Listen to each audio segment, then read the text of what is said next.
जय हिंद दोस्तों, नमस्कार। अब हो जाओ खुश, आरबीआई ने दे दिया है गिफ्ट। आप सभी के लोन होंगे 80% तक माफ। जी हाँ दोस्तों, आप लोग बिल्कुल सही सुन रहे हो। अगर आपका भी कोई क्रेडिट कार्ड, कोई पर्सनल लोन या फिर ऐसा कोई भी अनसिक्योर लोन, चाहे वो कंज्यूमर लोन हो कोई, चाहे वो अपना कोई अनसिक्योर एजुकेशनल लोन हो, चाहे अपना क्या कहते हैं क्रेडिट कार्ड हो, कोई पर्सनल लोन हो, या फिर ऐसा कोई भी ओडी वगैरह, ऐसा कोई भी अनसिक्योर लोन अगर आपका है तो आप लोगों को भी खुश हो जाना चाहिए। क्योंकि अब हर बैंक और हर एनबीएफसी आपको 80% तक का डिस्काउंट देने वाला है सेटलमेंट में। और आज आप सबके लिए एक न्यूज़ लाया हूं जो बहुत अच्छी एक तरीके से न्यूज़ है, प्रॉपरली तरीके से, जो कि एक अनऑफिशियल है, लेकिन आप लोगों को समझ के चलना पड़ेगा कि इससे आपको प्रॉफिट क्या है, आपको मुनाफा क्या होगा इससे, और इससे आपको एक अच्छी डील क्यों मिलेगी लोन में सेटलमेंट के अंदर। कई भाई लोग बोलते रहते हैं ना कि सर लोन डिफॉल्ट तो कर दिया है या फिर कर तो देंगे डिफॉल्ट, ठीक है, आगे चल के सेटलमेंट ऑफर नहीं मिला, कोई केस कर दिया गया या कुछ और चीज़ हो गई तो हम क्या करेंगे, हमारे पास तो बाद में कोई बैकअप नहीं है। अगर सेटलमेंट ऑफर ही नहीं दिया बैंक ने तो क्या ज़रूरी है कि वो हमारा लोन सेटलमेंट करे ही करे। तो आज आप सबको मैं बताने वाला हूँ क्यों वो आपका लोन सेटलमेंट 100% करेंगे ही करेंगे। चाहे कोई भी एनबीएफसी हो, कोई भी बैंक हो, कोई भी स्मॉल फाइनेंस बैंक हो, कोई भी बैंक हो, सरकारी हो, प्राइवेट हो, कोई भी बैंक हो, आपकी सेटलमेंट 100% क्यों होगी मैं आप लोगों को बताने वाला हूँ आज, ठीक है। तो दोस्तों, वीडियो शुरू करने से पहले मैं आप सबका हर्ष कुमार आपके इस चैनल लोन डिस्ट्रॉयर में आपको स्वागत करता हूँ। अगर लोन संबंधित आपकी कोई भी परेशानी है, कोई लोन रिकवरी वाला आपको परेशान कर रहा है, कॉल्स बहुत ज़्यादा आ रही है, कॉल फॉरवर्डिंग की सेवा लेना चाहते हो, कोई लीगल नोटिस आया उसका रिप्लाई लिखवाना चाहते हो, होम विजिट रुकवाना चाहते हो, ऐसी कोई भी दिक्कत है तो यहाँ पर मेरा नंबर आ रहा है, आप मुझे व्हाट्सअप पर मैसेज कर सकते हो, ठीक है। व्हाट्सअप के माध्यम से हमसे जुड़ सकते हैं। चलिए वीडियो में आगे बढ़ते हैं। तो एक क्लियर कट चीज़ पे आ जाता है पहली बात तो, कि मैं ऐसा क्यों कह रहा हूँ कि हर एक बैंक और हर एक एनबीएफसी आपको आराम से 80% से 90% तक का डिस्काउंट जरूर देगा। और अगर आपका क्रेडिट कार्ड है तो भाई साहब फिर पक्का समझ के चलो 90% तक तो बहुत आराम से आपको उसके अंदर डिस्काउंट मिल जाएगा। ऐसा क्यों कह रहा हूँ मैं, देखो साथियों, आप सभी को पता होगा कि ये जो बैंक है या फिर जो एनबीएफसी हैं, उनके पास खुद का कोई पैसा नहीं होता है, ठीक है।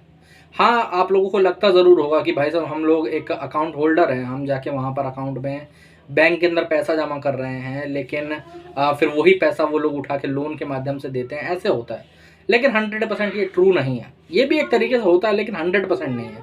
अब आप मान लेते हो कि भाई साहब आप बैंक को तो पैसा देते हो, अकाउंट में रखते हो या फिर कुछ है, एनबीएफसी को कौन सा आपने अकाउंट में पैसा रख लिया है फिर कुछ भी है, वो भी तो लोन प्रोवाइड कर रही है। तो ये लोग पैसा लाते कहाँ से, पहले एक चीज़ पे आ जाते हैं। तो ये लोग लाते हैं अपने पिताजी मोगैम्बो। जी हाँ, कौन मोगैम्बो? मोगैम्बो मतलब आरबीआई से।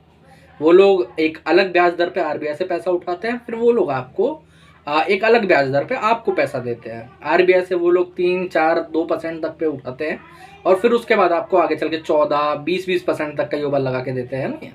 तो इतने परसेंटेज पे आपको देते हैं, और बीच में जो प्रॉफिट होता है वो लोग ये रखते हैं। अब जैसे मान लेते हैं आपने कोई लोन डिफॉल्ट करा है, ओके। अब उस डिफॉल्ट को चाहे 2 महीने हो गए हों, 2 साल हो गए हों, ओके। अब हर एक फाइनेंशियल पीरियड होता है, आपको पता है फाइनेंशियल ईयर हर कोई आता है। अभी 31 मार्च को ये जो फाइनेंशियल ईयर है ये एंड हुआ था।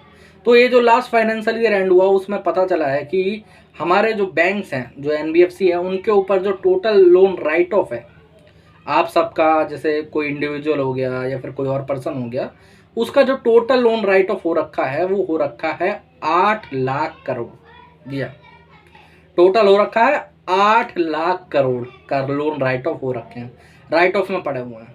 अब ये पैसा उन्होंने अपनी जेब से तो निकाल के दिया नहीं था कि भाई साहब लो हमसे पैसा और जाके वो कर लो।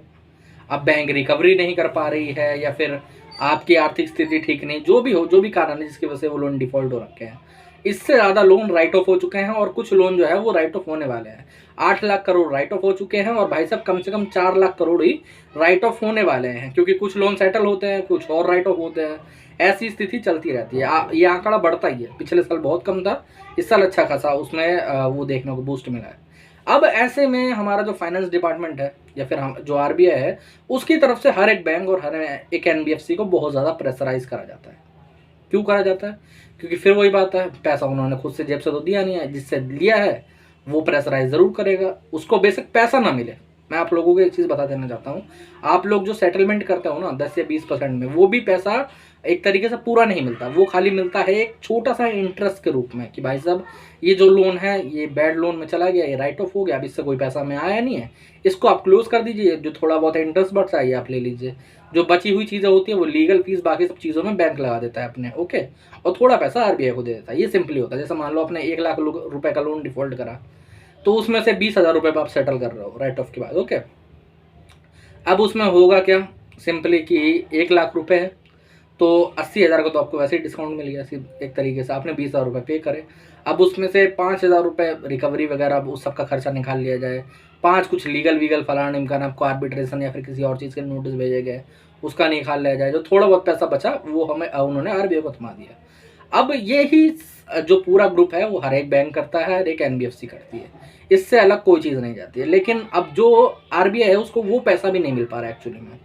जो 8 लाख करोड़ राइट ऑफ हो चुका है उसमें से रिकवरी हुई है कुल मिला के जो अमाउंट है वो 1 लाख करोड़ से भी कम है। अब तुम लोगों को लग रहा होगा 1 लाख करोड़ तो बहुत ज़्यादा है, लेकिन वो उस अमाउंट के सामने कुछ भी नहीं है, सच्चाई बात है, ठीक है। तो ऐसे में आरबीआई ने सीधे सीधे इंस्ट्रक्शन दिए हैं कि भाई साहब आपके जो लोन्स हैं उनको जल्दी से जल्दी सेटल कीजिए। तो इस साल की जो पहली प्रायोरिटी हर एक बैंक हर एक एनबीएफसी की होने वाली है, वो ये प्रायोरिटी नहीं होने वाली कि उनके आपके ऊपर आर्बिट्रेशन का नोटिस भेजा जाए, आपको क्या कहते हैं कोर्ट से समन भिजवाया जाए, या फिर आपकी रिकवरी हार्ड करी जाए, ये नहीं होने वाला। उनका जो पहला वो होने वाला है वो होने वाला है आप सेटलमेंट करें। जी हाँ, आप बिल्कुल सही सुन रहे हो कि आप जैसे तैसे करके सेटलमेंट करें, जो उनकी क्या कहते हैं डूबी हुई नौका है ना उसको धीरे धीरे बचाएं। क्योंकि होगा क्या, देखो मैं तुम्हें क्लियर कट एक चीज़ बता देना चाहता हूँ कि जितना ज़्यादा एक बैंक के ऊपर डिफॉल्ट या फिर एक एनबीएफसी के ऊपर डिफॉल्ट होता जाता है, उतना ज़्यादा ही उसको कम पैसे मिलते हैं आरबीआई की तरफ से। जब उसको पैसे ही नहीं मिलेंगे आगे चल के, तो वो आगे क्या लोगों को देगा और क्या अपना वो चलाएगा, समझ रहे हो बिजनेस, तो वो तो 100% एक तरीके से बंद हो जाएगा। और ऐसे बहुत सारे बैंक हमारे वहाँ पर होते रहे, आप सभी को पता है नहीं है। यस बैंक का भी यही हाल होने वाला था, वो तो बच गया, आरबीआई बीच में आ गई थी, वरना वो तो यस बैंक का आज भी शेयर नहीं उठ पाया, आप लोगों को पता है। लक्ष्मी विलास बैंक हो गया, महाराष्ट्र में बहुत सारे बैंक ऐसे छोटे छोटे कॉर्पोरेटिव बैंक वो ऐसे ही बंद हुए हैं। और ये ऐसा नहीं कोई ईजी मनी छोटी मोटे का अमाउंट था, ये बहुत बड़े बड़े अमाउंट में बंद हुए एक्चुअली में। तो ये वजह यही है अभी, इसीलिए जितने भी जो प्राइवेट बैंक हैं, जितने भी सरकारी बैंक हैं, वो ओटीएस बहुत ज़्यादा दे रहे हैं, वन टाइम सेटलमेंट बहुत ही ज़्यादा देंगे। अब इसका मतलब क्या है कि आपको गारंटी है 105% है, अगर कोई पर्सनल या कोई अनसिक्योर लोन है, चाहे वो कोई भी अनसिक्योर लोन हो, आपने कोई गारंटी नहीं दे रखी है, तो उसके अंदर बहुत ही आराम से आपको 80% तक का डिस्काउंट मिलेगा। और अगर कोई क्रेडिट कार्ड है, तो क्रेडिट कार्ड तो वैसे भी उनके गले का फंदा रहता है, गले का सांप है वो हर एक बैंक का, समझ रहे हो। जैसे माइक लटका है ना, वैसे क्रेडिट कार्ड लटका रहता है उनके आगे। उसमें क्या होता है, उसमें भाई साहब सीधी सी बात है, उसमें तो 10% तक पे भी वो राजी होंगे और होना पड़ेगा। अब कई भाई लोग बोलते हैं कि सर मेरे को ऑफर दे नहीं रहा हूँ एक्चुअली में, जैसे मान लो कि मैं रिकवरी वालों से बात कर रहा हूँ, तो वो मेरे को बोलते हैं कि भाई साहब आप एक काम करो, आप 1 लाख का 30,000 में ख़त्म कर लो, 40 में ख़त्म कर लो, 50 में ख़त्म कर लो। तो क्या करना चाहिए, आपको रिक्वेस्ट करनी है बैंक से सीधे। कैसे करनी है, बैंक से या फिर एनबीएफसी से अपना रिक्वेस्ट लेटर बना के वो मेल करके, इनसे नहीं करनी है, क्योंकि ये लोग भी बाद में सिस्टम में चेक करते हैं। सिस्टम में जो ऑफर होगा वो आपको सीधे ही मेल पे आ जाएगा, ये सच्चाई बात है, ओके। तो जब आपको 10 से 20% के बीच का ऑफर मिलता है तो आप उसे देखें, अगर आपके पास फंड है, अगर फंड नहीं है तो मेरे भाई बाहर किसी और से ब्याज पे पैसे लेके या फिर उधार पैसे लेके अपना वो मत करो, अपने टेंशन और मत डालो। कई लोग क्या करते हैं ना कि लोग मुझे बताते हैं, मैं तुम्हें बता रहा हूँ, जैसे कुछ दिन पहले का, 1 हफ्ते पहले का शायद एक इंसिडेंट था, ठीक है। एक बंदे के ऊपर शायद कलकत्ता में एक केस फाइल हुआ था, तो हमने वहाँ पर लॉयर भेज के डेट वेट बढ़वा दी, उनकी बेल करवा दी। बट उन्होंने बोला कि सर इसको निकाल दो आप जैसे तैसे करके, ठीक है। तो हमने सेटलमेंट ऑफर निकालना स्टार्ट करा, तो उनका जो सेटलमेंट ऑफर निकला वो 18% पे निकला। तो हमने बोला 18% पैसे, वो आई गेस मेरे हिसाब से 480 के समथिंग कुछ था, ठीक है, 480 के समथिंग था। तो वो 1 के अंदर ही आ रहा था, कुछ अमाउंट 1 के अंदर ही बैठ रहा था 18% पे। अब आप काउंट कर लीजिएगा जो भी होगा, ठीक है। तो हमने बोला कि भाई साहब इतने पैसे हैं, कह रहा हाँ सर कोई बात नहीं, मैंने यहाँ पर बात करी है, एक शायद 3% ब्याज पे देता है, मैं कर लूँगा। मैंने बोला भाई साहब तू मत कर यार, तू सेटलमेंट मत कर। लीगल में कोई बड़ी बात नहीं है। मैं तुम्हें एक चीज़ समझा देना चाहता हूँ कि अगर कोई लीगल केस फाइल भी हुआ तुम्हारे ऊपर तो भाई साहब उसमें एक बार बेल लेनी होती है, उसके बाद डेट कम से कम जो पड़ती है वो 3 महीने, 4 महीने, 6 महीने बाद पड़ती है। कोई दिक्कत वाली बात नहीं है। और ज़रूरी नहीं है आप वहाँ पर जाओ, आप अपने लॉयर को भेजो, वो उतना काफ़ी है, ठीक है। जिससे आपने बेल करवाई हो या फिर जो भी है, अगर नहीं करवाई है, अगर ढूंढ रहे हो तो हम करवा देंगे, कोई दिक्कत वाली बात नहीं है। तो आपका वो लॉयर चला जाएगा, आपको जाने की जरूरत नहीं है। और अगर ऐसा केस फाइल नहीं हो तो बिल्कुल डरने की जरूरत नहीं है। तो बिल्कुल ही डरने की जरूरत नहीं, क्योंकि आजकल कंपनियां तो बिल्कुल ही, पहले मैं बोलता था कि 10% कंपनियां केस फाइल करती थी, अब 5% कर रही हैं कि सिर्फ, क्योंकि उनको पता चल चुका है कि केस फाइल करने से ज़्यादा कुछ मिल नहीं रहा है उन्हें एक्चुअली में। तो इसीलिए आप लोगों को मैं फिर कहना चाहूँगा कि भाई साहब और दलदल में ना फंसे कर्जे के। अगर आपके पास पैसे जोड़ के बन रहे हैं तो सेटलमेंट करिए, अगर नहीं है तो उसको छोड़ दो यार। जब पैसे नहीं है तो फिर टेंशन लेने की जरूरत नहीं है। जब पैसे होते हैं, जैसे मान लो कम पैसे हैं, जैसे मान लो तुम्हें 1 लाख रुपए में सेटलमेंट करनी है, वो राजी हो रहे हैं 1 लाख रुपए में, ठीक है, और तुम्हारे पास पैसे 80,000 रुपए हैं, तब तुम्हें थोड़ी टेंशन लेनी चाहिए कि यार 20,000 रुपये कहीं से लाके सेटलमेंट कर लिया जाए तो बढ़िया रहेगा। लेकिन अगर तुम्हारे पास पैसे ही नहीं है तो तुम्हें टेंशन नहीं लेनी है, तो तुम्हें सोचना भी नहीं है सेटलमेंट के बारे में भी। जब तक चलेगा चलता रहेगा, क्या दिक्कत आ रही है। केसेस अगर केसेस की उतनी टेंशन मत लो, केसेस जब होते हैं तब होते हैं, नहीं होते तो चलता रहता है ऐसे केस। मैंने तुम्हें बता देना चाहता हूँ, अगर 3 साल से ऊपर वैसे भी लोन हो जाता है, लिमिटेशन एक्ट लग जाती है, बैंक फिर भी कुछ नहीं कर पाता है।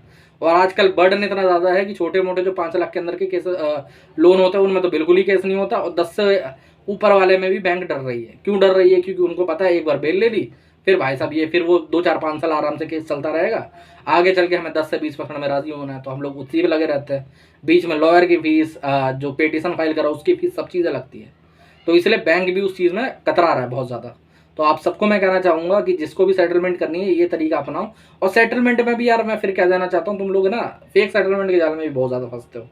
तुम लोग इसके अंदर भी बहुत ज़्यादा फंस जाते हो। कई मेरे को कॉल्स आते हैं, लोग मेरे को बताते हैं कमेंट सेक्शन में कि सर सेटलमेंट के लिए तो राज़ी हो गया, बंदे ने मेरे को भेजा भी लेटर वगैरह, लेकिन व्हाट्सअप पे भेज रहा है, लेकिन मेरे को मेल जो आया वो अलग आईडी से आया, ये सब चीज़ें हुई। इन सबको वेरीफाई करने का एक शॉर्ट तरीका भी बता देता हूँ यहाँ पर, ठीक है। आपको अगर कभी भी सेटलमेंट के लिए राज़ी हो रहा है, पहली बात तो ऑन कॉल अगर हो रहे हो तो कॉल रिकॉर्ड करो पूरी की पूरी, ठीक है।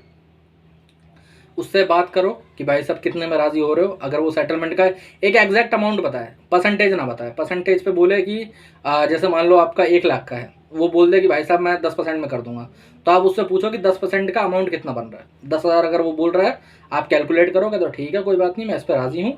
आप कम से कम जो डेट डलवाओ ना, मैं तुम्हें बता देना चाहता हूँ, कई बार क्या करेंगे लोग, 20 तारीख होगी ना तो 22 की डेट डाल देंगे। ऐसा नहीं, कम से कम 10 दिन बाद की डेट डलवाओ, और आज या कल में उस पर लेटर निकलवाओ। लेटर मेल पे आना चाहिए।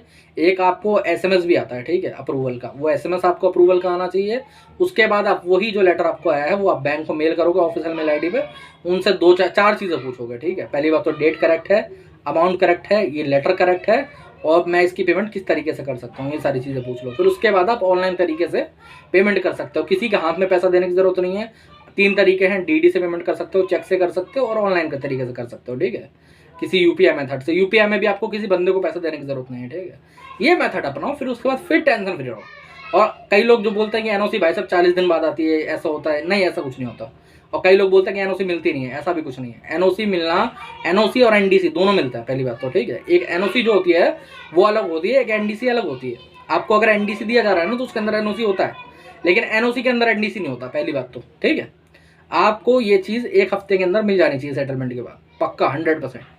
और ये सारी चीज़ें करो, उसके बाद फिर मौज लो, कोई दिक्कत वाली बात नहीं, कोई परेशानी नहीं है। ये प्रॉपरली मैंने तरीका बता दिया आप लोगों को, ठीक है। तो दोस्तों आज के वीडियो में इतना ही। अगर वीडियो तुम्हें अच्छा लगाओ, बढ़िया लगाओ, नॉलेजेबल लगाओ, तो यहाँ पर मेरा नंबर आ रहा है, मुझे व्हाट्सअप पर मैसेज कर सकते हो, ठीक है। वरना तुम लोग चैनल को सब्सक्राइब करो, कमेंट सेक्शन में अपनी प्रॉब्लम लिखो, ठीक है। मैं उस प्रॉब्लम के ऊपर एक हो सकेगा तो एक डेडिकेटेड वीडियो बनाऊंगा। तुम लोग क्या करते हो ना, प्रॉब्लम लिखते नहीं हो यार। तुम लोग क्या लिख दोगे कि भाई साहब 5 लाख का लोन है। अब 5 लाख का लोन यार आगे कैसे बताएं, आपकी परेशानी क्या है, आप रहने वाले कहाँ के हो, कोई स्पेशल मिस्टेक बताओ जो कि हो रही है तुम्हारे साथ में, तो मैं उसके ऊपर एक डेडिकेटेड वीडियो बनाऊंगा। मैं अपनी तरफ से कह रहा हूँ लिखित में, और बोलो, ठीक है। तो दोस्तों आज के वीडियो में इतना ही। जय हिंद।